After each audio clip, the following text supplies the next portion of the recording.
Hello, and welcome to another episode of the Berkshire Football Stories chat podcast with me, your host, Rob Davies. My regular cohorts are not here with us this week. Tom Canning and Abby can't join us at the moment. Abby might pop in later on, but fear not, because I have a very able deputy in the form of Robbie Stelling from the Newbury Weekly News. Robbie, thank you very much for joining us. Hey Rob, thanks very much for having me. You've called in the B team, unfortunately. It's great. It's great to be here. It's great to be back, and of course, football is back, and that's fantastic. So yeah, it's really good to be back. Thanks for having me on. Absolutely, it's always a pleasure. And as you may have guessed, considering our guest, I think our podcast will have a slight West Berkshire flavour this week, which is really good. We get to look at some of the teams over that side of the county. But actually, one of the games that we were both at, Robbie, this week, involving one of the West Berkshire sides, also involved another Berkshire side. It was Southern League Premier Division South game between Bracknell Town and Hungerford Town, and eventually Bracknell running out 3-1 winners. We'll start there, Robbie. What were your thoughts on the game initially? Well, obviously I tend to watch these games from a Hungerford perspective. It was a fairly one-sided game, actually. I thought Bracknell were very good value for 3-1. I chatted to Danny Robinson afterwards, and he was pretty downbeat about it. I don't think he had any complaints, and I think anyone watching that game of a Hungerford persuasion would struggle really to make a case that they deserved anything more than what they got. They were well beaten. Like I say, the first 20 minutes or so were probably the most even of the 90. Hungerford made a few changes. They lost away at Chesham on Saturday. I think Chesham, and actually I would include Bracknell in that bracket, will you would think would be capable of finishing in the upper echelons of that league. So Hungerford made 4 changes, a couple of changes at the back, 2 changes to the back 4. Mike Baker, centre-half, came in place of Luke Carnell, who both of them new signings, plenty of new signings, as is so often the case, especially following a relegation, as has happened with Hungerford, who dropped down from the National League South. So Mike Baker came in for his first competitive start in place of Luke Carnell, and Curtis Angel, who's one of the stalwart defenders, actually, that Hungerford have done very well to keep hold of in the summer. That was one of the things that impressed me most about their business. He came in for his first start of the season at left back. There was a change in midfield as well. Matt Partridge, who is coming off the back of a year-long injury. He's had a really difficult time with injury, can play centre-half, can play in midfield. He came in just to screen that back 4. I think Hungerford have played Brad Hooper the first couple of games, who is slightly more forward-thinking, is more likely to make those forward runs to provide that link between the midfield and the attack. Speaking to Danny, he was conscious of the Bracknell goalkeeper has a very long kick, and he wanted Hungerford to be able to defend well. Bracknell play with sort of a front 4 at times when they're attacking, and I was very impressed with their fluidity, a lot of pace, and a lot of threat out wide as well. I think both Hungerford fullbacks had an evening to forget, maybe to regret as well, certainly. And Hungerford really struggled to deal with actually the balls, getting the ball back to front quickly. Both sides tried to do that for large parts of the game. Yeah. Hungerford really struggled with it, and Bracknell absolutely excelled at it. Hungerford they went behind fairly early on. They pulled it back after a mix-up between the fullback and the Bracknell goalkeeper. But thereafter, I think as soon as Bracknell went ahead, scored the second goal, there was probably only one team that was gonna win it. To be brutally honest, it was a very accomplished performance from Bracknell. And on the other side of the coin, it was a very disappointing evening for Hungerford. It was a good game, plenty of chances. I think, like I said, Bracknell probably could have had a couple more in truth. And, it's funny how football works, isn't it? Hungerford I watched them win 7-0 on the opening day only 10 days ago. And now we're sitting here. They've lost 2 games in a row. And of course, it's a long old season. It's important to keep things in perspective. But suddenly they're in the bottom half, and there's a bit of pressure on them. They've got a home game on Saturday, and suddenly there does feel like it sounds a crazy thing to say, but there's a bit of pressure already on that fixture at the weekend. Absolutely, yeah. So just going through the game from Tuesday night, Joe Grant scored after 8 minutes for Bracknell, like you say, putting them ahead with a header. Before 2 minutes later, there was a mix-up between the Bracknell fullback and the keeper, and Lopez was able to nip in and poke the ball home. Midway through the first half, Owusu broke the offside trap and put Bracknell back into the lead. And then an early penalty in the second half, won by Joe Grant and converted by Jordan Esprit, gave Bracknell a 3-1 lead, which ended up being the final score. You were saying that you're quite impressed with Bracknell and quite disappointed with Hungerford. How do you think what do you think Hungerford's ambitions were for the season going into this season? It's hard to tell sometimes with the club that's come down. Like you say, they've managed to keep a lot of the team that were there last season and have added to it fairly well from what I saw in pre-season. Would they be hoping to be up there with the promotion contenders come April, or is it a season of consolidation, do you think?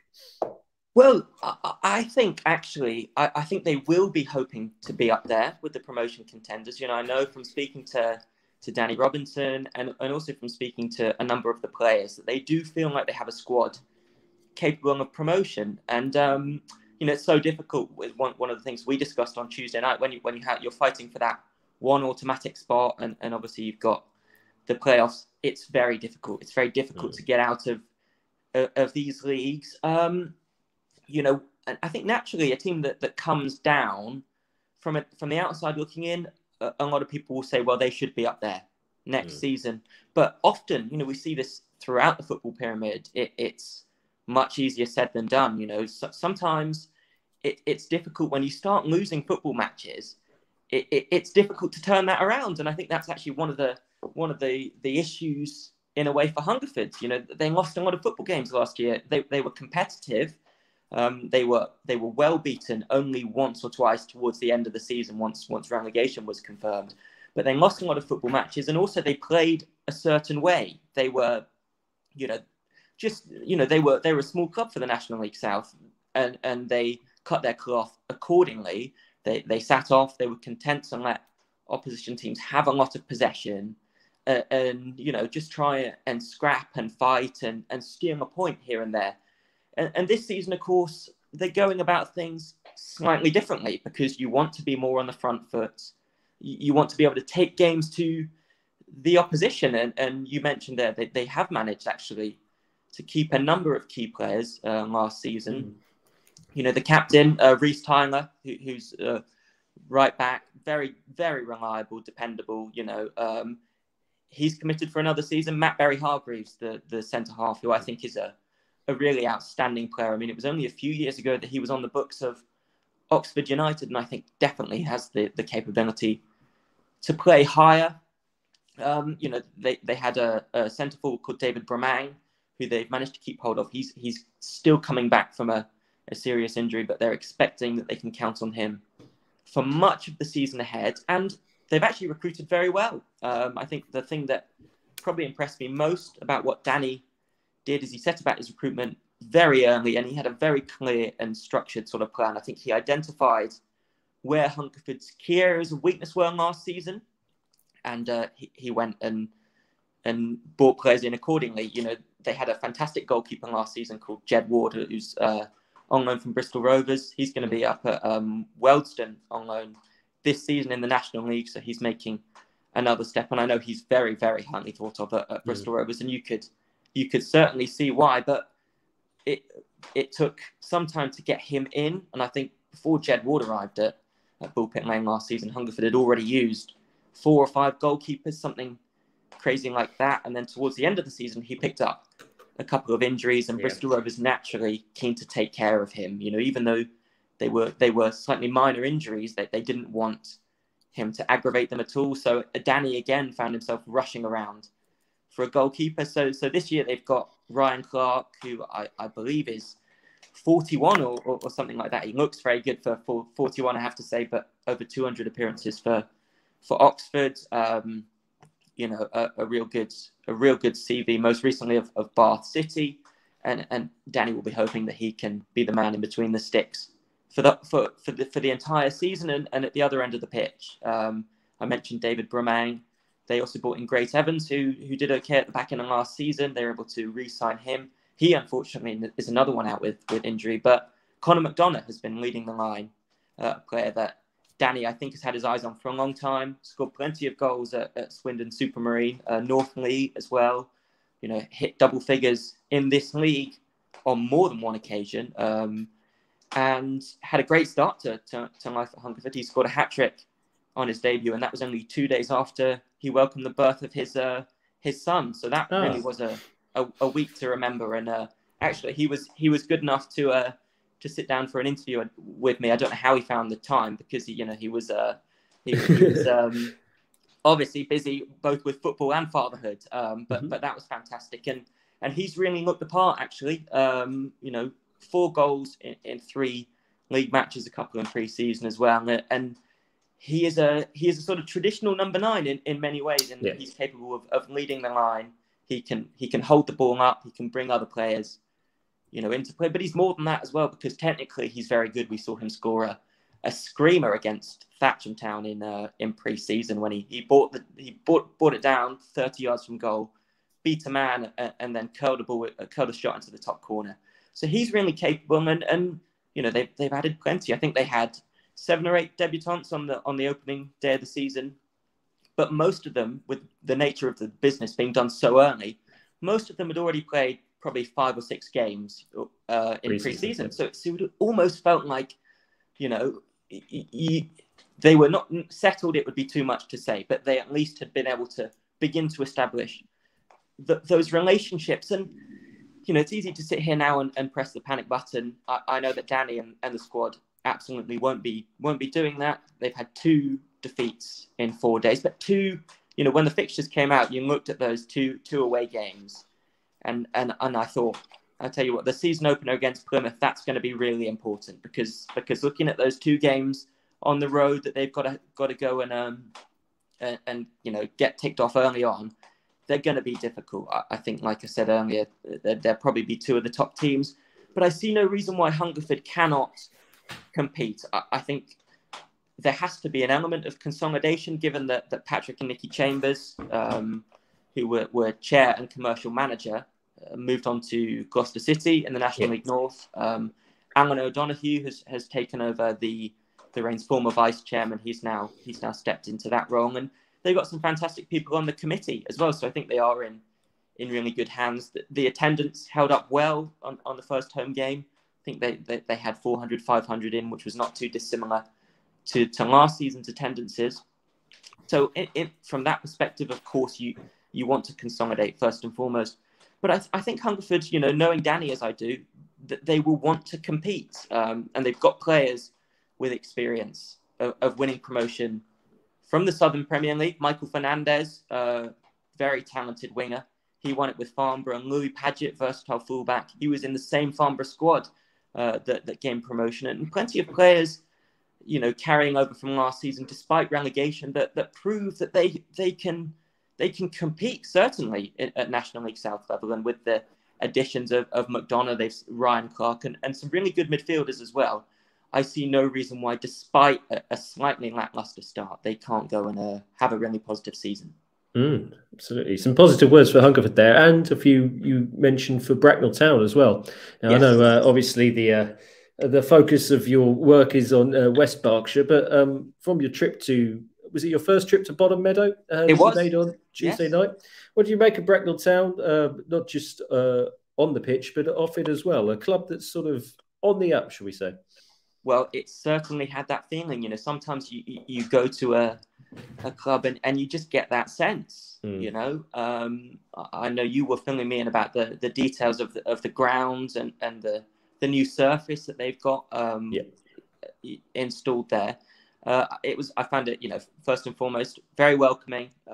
You know, some good support as well. We were discussing that the drum was in full force, and we actually both agreed that we're in favour of the drum. I know for one reason or another, it divides opinion. I think sometimes it's the fans that don't have the drum that actually take umbrage with it. So it was a great atmosphere, and it was a well-attended game for a Tuesday evening, certainly. And yeah, I was very impressed with Bracknell. I think what stood out to me is they were quite capable of doing a bit of both. You know, they caused Hungerford a lot of problems with going back to front quickly, but it wasn't a case of just hit and hope. It certainly wasn't. I think they've got some real good footballers. You know, they were capable of building from the back. And, you know, I think they almost drew Hungerford out and then were able to play that ball, that incisive pass, you know, to dissect the Hungerford defence and certainly going forward,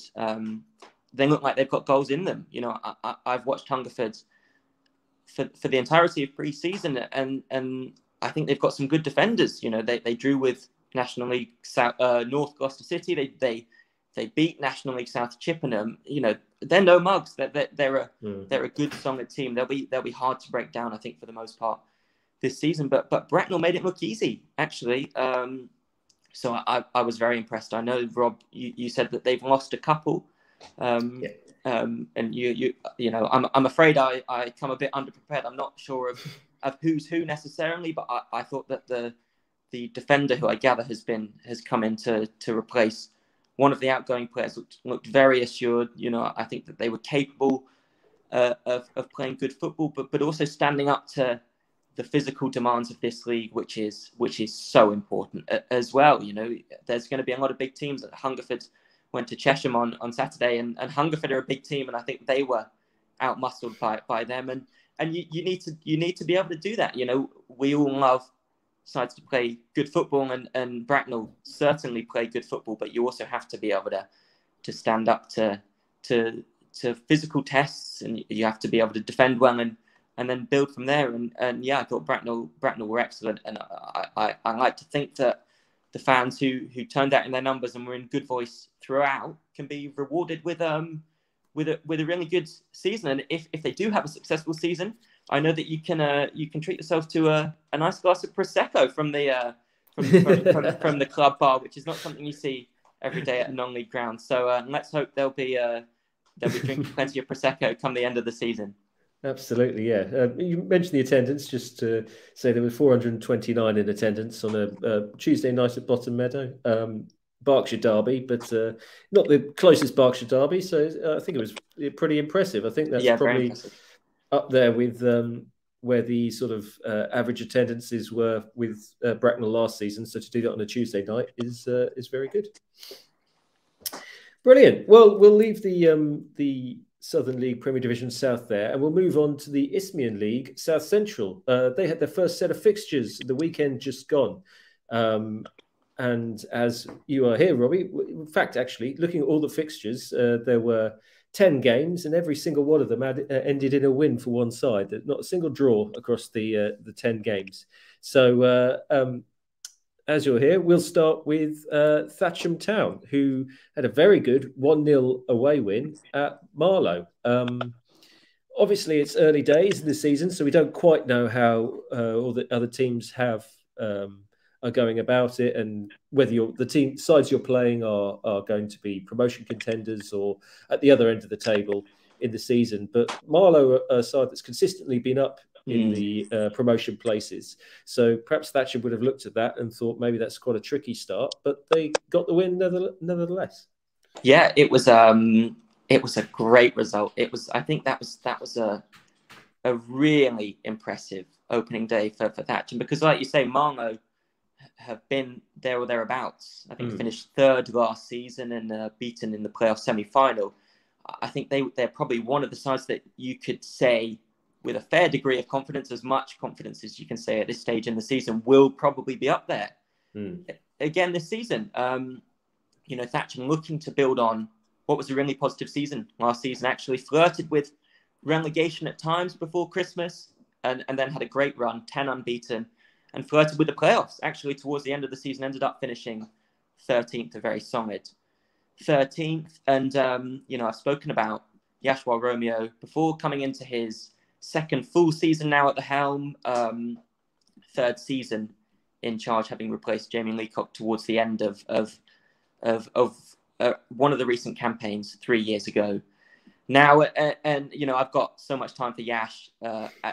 He's a really nice bloke. I certainly think that he's not afraid to lay down the law, but he's been busy this summer, and similar to Danny Robinson, he's identified areas where Thatcham struggled, and he's looked to fill those gaps. And one of don't so many teams struggle for goals. It's easy to say. Thatcham struggled a little bit for a goal scorer last season. They had a David Nyarko, who was on loan from Reading, and he scored 5 goals in 5 games. Something did very well, but other than that, they lack that sort of number 9. Simeon Weeks, I believe, ended the season as one of the top scorers, who was that sort of number 9. But he struggled for goals throughout most of the season. Had a bit of a purple patch towards the end, but actually with family and work taking him elsewhere, he left the club at the end of the season. So Thatcham really were without a recognised number 9, but they brought in plenty of quality going forward. Christian Johnson has come in, who looks a natural number 9. He's got decent movement, he's quick, and they've strengthened in other areas across that front line. Jordan Brown has returned to the club. He was the man who won the penalty in the FA Vase final, so he's back for a second spell. Understandably popular. They've retained the services of Jordan Alves, who was one of their most impressive players last season.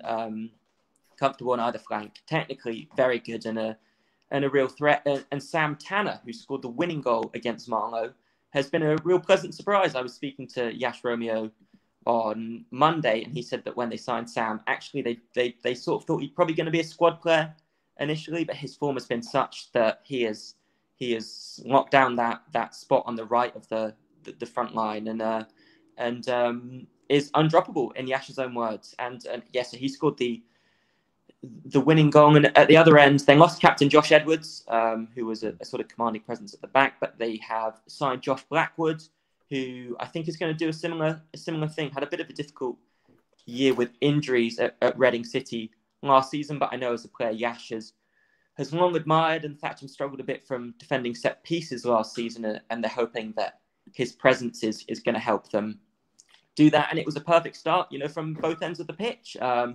They had to do plenty of defending, as would be expected when you go away to a side that have consistently been in and around the top of the league the last few years. And I think they rode them up slightly in the first half. That might be slightly unfair to say. I know Yash felt that it was a fairly even first half. Perhaps Marlow just shading the chances. They had a goal chalked off for offside midway through the first half, and they also hit the woodwork. But Thatcham were resolute, and don't good teams have to be able to do that? Similar to what we were saying with Bracknell, you've got to be able to do the ugly stuff to ensure that you can do the pretty stuff up the other end. I think defenders often don't get the credit that they deserve, and held on, got in at half time, and Sam Tanner scored a bullet header from Cameron Rohart-Brown's cross, and Cameron Rohart-Brown is a real key player, I think, for Thatcham as well. Watched him a few times, and capable of playing left back, left wing back, left wing, on the left of a midfield 3 as well. Versatile and extremely capable. So to be able to secure his services for another season is a real coup, and without a doubt, that was a positive start to the season for Thatcham, and they actually had returned to competitive action the previous weekend, and they lost 5-1 in the FA Cup. So I think, naturally there was a little bit of trepidation. You probably wouldn't have picked Marlow away as your first game of the season. They had a lot of players missing. Yash said actually that the minute he put the phone down from speaking to me, he had 3 or 4 phone calls saying people had got injured. They'd injured themselves at work. You know, one lad wasn't eligible to play because they found out he was suspended at the end of last season. A couple of signings not registered in time as well. So I don't know whether that makes me good luck or bad luck, really. But you know, that they had a couple back in. Nathan Jones, the captain, Josh Edwards departing captain. Yash has given the arm man to Nathan Jones. Very dogged, determined in midfield, alongside former Hungerford man Callum Wilmot, and they form a sort of steely midfield too, perfectly capable with the ball at their feet as well. And so they were both. Nathan was back in. You know, Callum played both the first 2 games, and so they've got a solid core, a strong core from which to build on. And I think that, you know, as long as they can keep their front line fit and firing, then Thatcham could well be in for a good season. And I would just temper that by saying that I think success would first and foremost be, you know, making sure that they're clear of the relegation zone.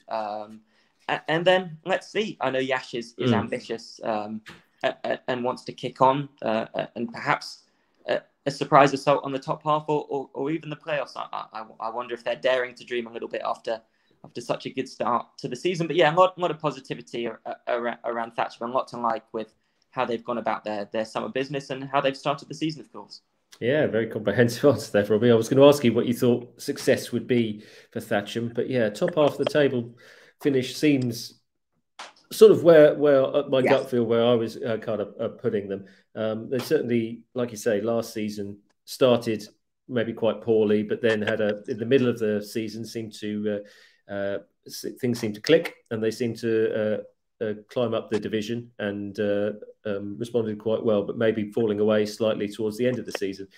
So yeah, a bit more consistency perhaps. And if this result on Saturday is anything to go by, I mean, they look like they've got a decent team together and can grind out results and have people who can score against good defences. Because, like we say, Marlow are certainly one of the sides that might be up there. Yeah, absolutely. Yeah. The other 2 Berkshire sides in the Isthmian South Central didn't get on as well. Ascot started well in their first game at Step 4. They were in 2-0 lead, but unfortunately, by the end of the game, they had managed to.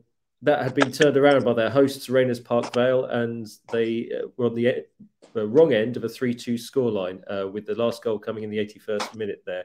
So maybe some lessons learned for Ascot, new at this level, but need to maybe adjust to the standard before sort of pushing on. I know they're quite an ambitious club and are hoping to be at the top half of the table as well. So maybe, you know, the adjustment period to this division might take a little while, but I think they're a good side there, Ascot. And then the other side, Binfield, who are also in a bit of transition. They were at the end of a 6-0 defeat. They were at Hungerford Town, and really not a great start to the season. Although I think they will say they're the club slightly in transition, so they need to have a few things sorted out in terms of both on and off the pitch. And if they can get things right, then later in the season they're hoping to be more of a force in the division. Just as you say, Thatcham sort of second, looking to be maybe in the top half of the table. Have you got any sort of picks for the favourites in that Step 4 division this year, Robbie? Oh gosh, you've put me on the spot. Sorry, on the spot. Sorry about that. You've put me on the spot. Do you know what? I actually, it's going to sound a bit of a cop out because we've already discussed them. I actually really fancied Marlow. Pre-season. I have to say, you know, given that their prowess at the level, but I see no reason why Ascot can't have a successful season. Obviously, a club that is going in the right direction. You know, had some memories to savour, certainly over the last few seasons, and you know, we were lucky enough to hear from some of the players and coaching staff at the Berkshire Football Awards. Yes. And I was really impressed. I was really impressed with how they came across and how they spoke. And one of the things that that you really got the sense is that there's a desire not to rest on their laurels and to keep moving forward. And often I think sometimes you get a team that has gone up a level and is expecting to do very well. They often don't start well. I think if you look a little higher, we saw it with Wrexham and Notts County coming out of the National League going into League Two. Both teams expected to do very well, and I think both conceded 5 on the opening day. But that doesn't mean that they're not going to be successful. And I think the same goes for Ascot. They have that ambition to go and do well. And yeah, I'd like to think that I'm going to back Berkshire and hope for some success in that regard. And I'm definitely not saying that because I don't have a list of the other teams up in front of me. No, well, I like that. We like to hear back Berkshire on this pod, so yeah, we'll let you get away with that for sure. Thanks, Rob. Right. As we're making use of you here, Robbie, we're going to turn our attention to the upcoming fixtures this weekend. The most notable of which are the FA Cup, the preliminary round of the FA Cup. Before we look at that one, we should probably mention about the Hollyport game at Summerlees on Tuesday. I think I might have mentioned this to you on Tuesday night, Robbie, but Hollyport originally going to Hartbury University and coming away with a late 2-1 victory thanks to a very late penalty. Now, during the awarding of that penalty, Hartbury University had a player sent to the sin bin for his protests at the awarding of the penalty. And but the problem with that being is during the FA Cup there are no sin bins. So I think Hartbury ended up playing, I think it was 3.5 minutes, I've read somewhere, with one too few players. And because of that, despite Hollyport getting the 2-1 victory on the day there, they were asked to replay the tie. Now, the tie was actually replayed in Hollyport, so it seemed to be that this was a replay. So it was seen as a replay. It was a one-off fixture. It was 1-1 at the end of full time, so it went into extra time rather than going into another replay. But Hollyport were able to come through that one as well. So they managed to win 2-1.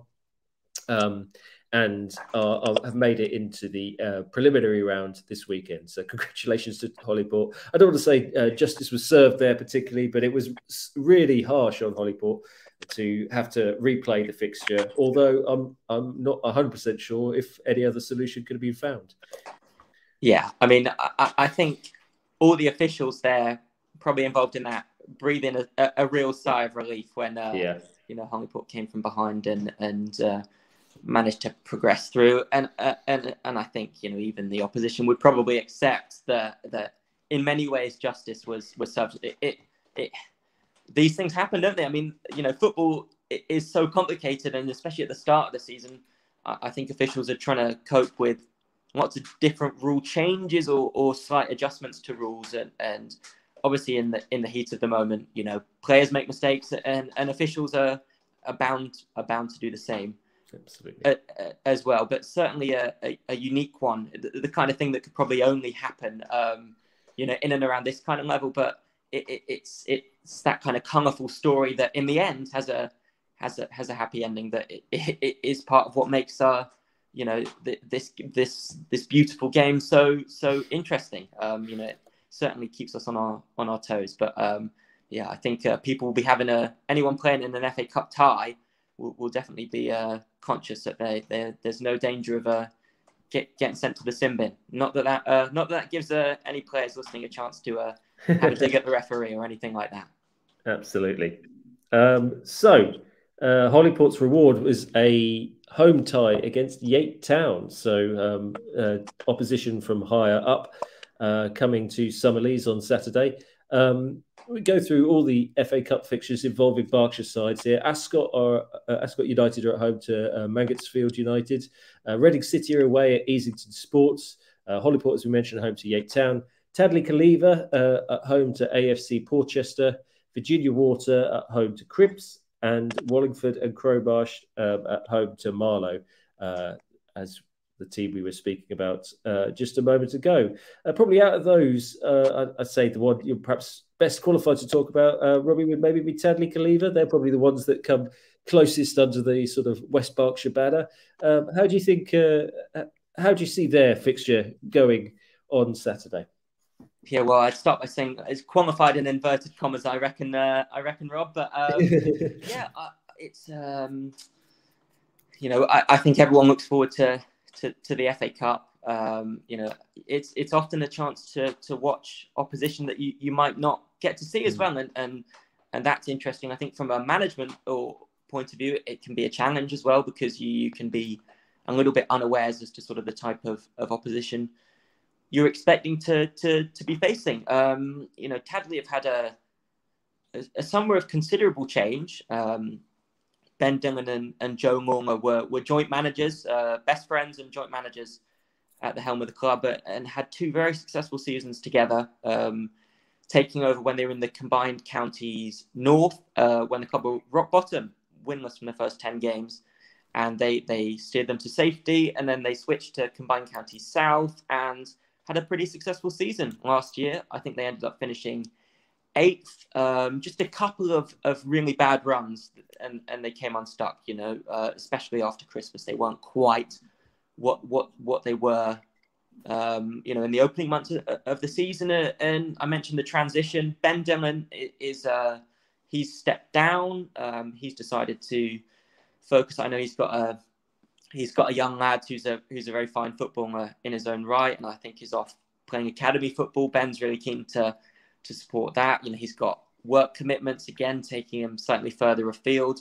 So he has left the managerial reins in Joe Lormer's very capable hands. I've had a couple of good chats with Joe, and they were a sort of dynamic duo. We saw at Bracknell that those duos are quite popular nowadays. But Joe's got experience of managing on his own, and I always enjoy chatting to him. He has as did Ben. They've got real good football brains. I really like the way they approach the game. They have a sort of football philosophy, to use that sort of modern term. They see the game, they want to play a certain way, and so I think in that regard, Tadley are in safe hands. They've had quite a bit of change on the playing front as well. A number of senior players have either moved on or retired. Club captain Tom Walsh has hung up his boots. Ben Wright, who scored 19 league goals last season, was top scorer for a couple of seasons in a row. He is without a club. And they've had a couple others step up, which obviously is great to see. I know that no supporters or officials would begrudge those players to go on and play at a higher level. So having lost a little bit of experience, I think Joe is he's actually gonna rely on some of his younger players. They've got a lot of young players, but they've never been afraid to use them. So although maybe young in age, they are not necessarily naive or inexperienced. Jordan Gota is going to be the man to take over the club captaincy, and he's been a stalwart for the last couple of seasons, and I've always been very impressed with him, actually. Despite his relatively tender age, he's always looked a sort of commanding and composed presence at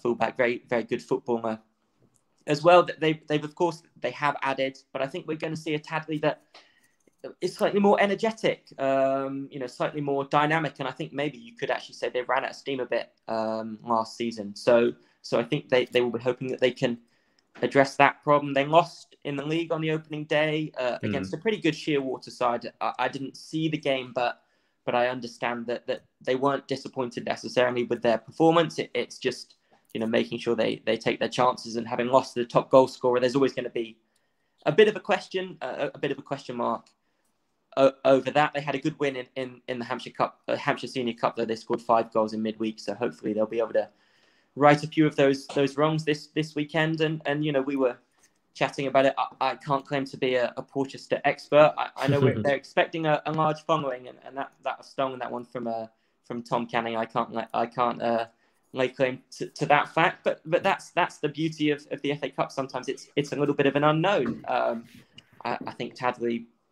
like I say, are in good hands with a good competitive squad. I think that they are well placed to have another decent season, and certainly, they'd love to have a couple of wins in the FA Cup. Not only is it great to dare to dream and to try and progress through a couple of rounds, it's obviously a big boost to the club. All clubs are hoping that from a financial point of view as well, you can progress through for a couple of rounds, and of course having a home game that always helps. The Barnwell Park surface is a nice pitch to play on, and that will certainly help the way that Tadley look to play. So quietly confident. I'm not sure I would deign to offer you a prediction, given that I'm not a Portchester expert, like I said. But Tadley well placed, I think, to certainly go and compete. Absolutely, yeah. And as you mentioned, well set up and finished in a decent position last season. But we've mentioned on this podcast before that Combined Counties Premier Division South is actually a very, very competitive league. Sandhurst, one of the Berkshire sides who got promoted into the division, have had 2 away games and 2 pretty heavy defeats so far. But I think they could still be up there and looking for potentially looking to get into the playoffs and around the promotion picture, because the 2 teams they played so far might be the 2 toughest sides in the division.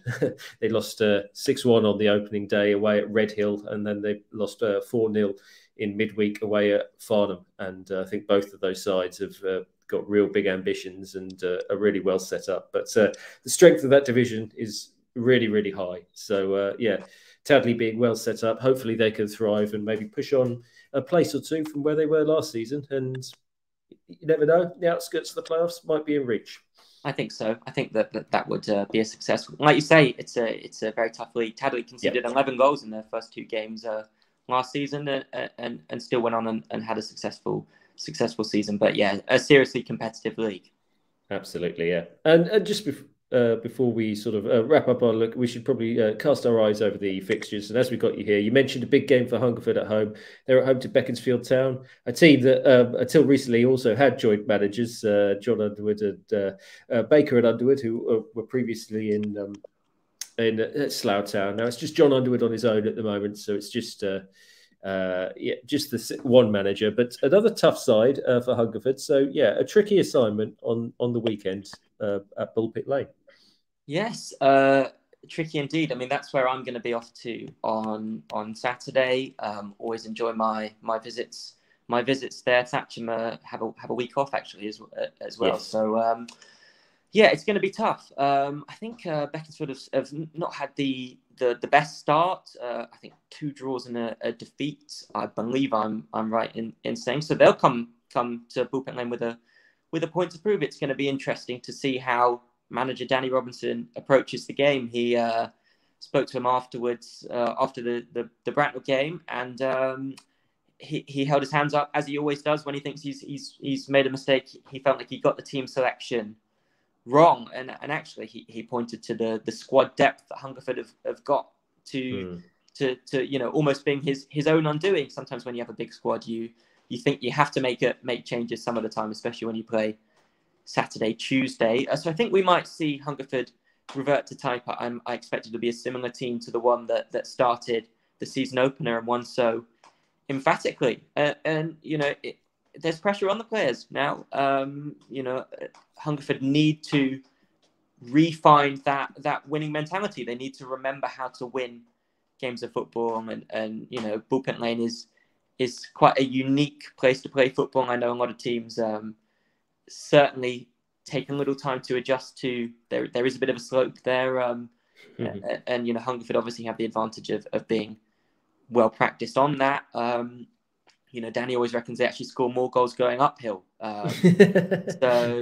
But look, like I said, I'm still confident Hungerford are going to have a successful season. But 2 teams with something to prove, so I'm expecting a really good game, and looking forward to that one.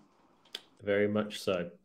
For all the fixtures across Berkshire, you can go to www.berkshire.co.uk. We have our fixtures and scores page there. So if you're looking to get out and get to a game, you can take your pick from all the options across Berkshire, or involving all the Berkshire sides, I should say, because we have obviously all the away fixtures there as well. So get on to that page and check it out, and we will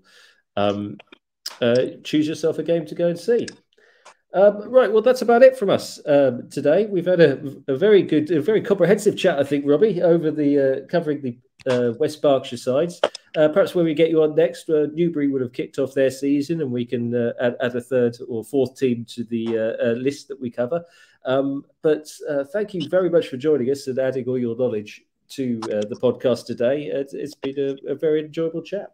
Well, thanks so much for having me on, Rob. I have to say I'm a big fan of the podcast and all the wonderful stuff that you guys do. You know, I know that there's a lot of football fans in the area that really do rely on you guys for news and views. And yeah, it's a real pleasure to be able to come back on and have a chat with you. So thanks very much. Oh, that's very kind of you to say. And you know, if you are a fan of football in the area and you want to see some of those news and views and things like that, I've already mentioned the website that you can go to. We're set up across all these social media channels. Just search for Football in Berkshire across all your social media app. And debuting this week, we actually have an email address, so you can contact the show and we can interact and read your questions, queries, or thoughts or comments out about anything we're talking or about anything that's going on in Berkshire football. So just send us a message, podcast@footballinberkshire.co.uk. That's podcast@footballinberkshire.co.uk, and you'll be able to reach myself, Tom Canning, and Abby, and we'll be able to respond to anything you say as long as it's as long as we can broadcast it. So with that, I just we'll sign off for today. Thank you very much for listening, and please tune in next week to the Berkshire Football Stories chat podcast. Goodbye. Thanks, everyone. Bye.